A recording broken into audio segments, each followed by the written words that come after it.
We're walking through the book of Genesis, which is made up of these two main parts. And the first part begins in the garden, where we watch humanity spiral downward in self-destruction, and it ends in the Tower of Babel, where a rebellious humanity is scattered by God. Then the second part of Genesis zooms in and focuses on just one family. And right in the middle is this story that links the two parts of Genesis together and helps us understand what the whole book is all about. So how do we get from the Tower of Babel to the story here in the middle? Well, after the scattering at Babel, there's this genealogy, and it follows one of the tribes all the way down to this one guy named Abram. You probably know him as Abraham. And God starts making all these promises to Abraham, like he's going to bless him and give him a ton of kids.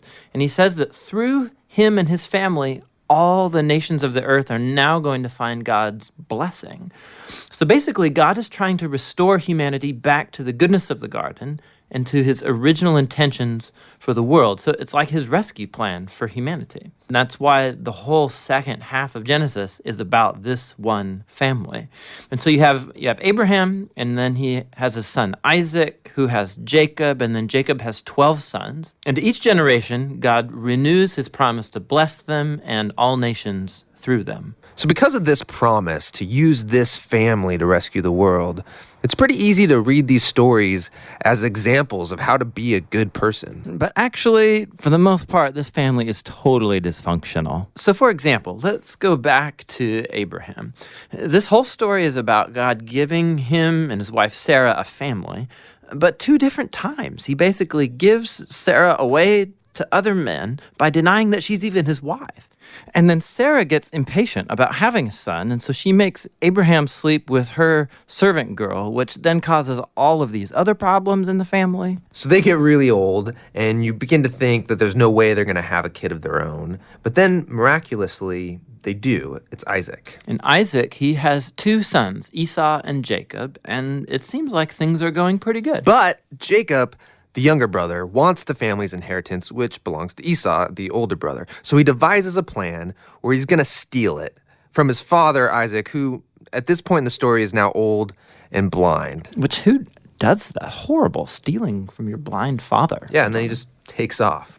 So Jacob goes on from there to have 12 sons, big family. But Jacob loves his 11th son, Joseph, way more than all the others. And so he gives him the special Technicolor dream coat. And his brothers, because of this, come to hate him. So much so that they plan on killing him. But they don't. They instead just sell him as a slave down in Egypt.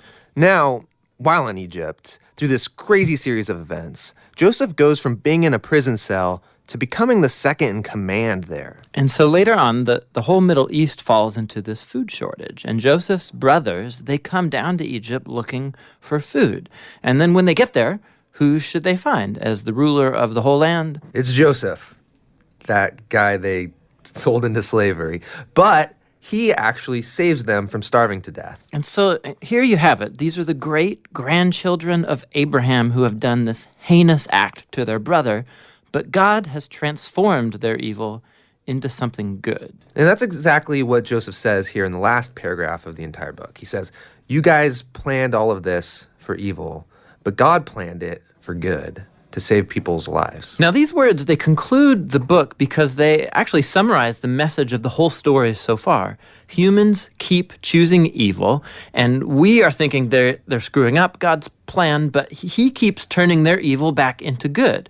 And somehow, he's going to use this family to restore humanity back to the garden.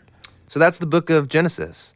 But we still don't know how exactly he's going to use this family to bring us back to the garden. Well, yeah, but this is just the first book, so that's what the rest of the Bible sets out to answer.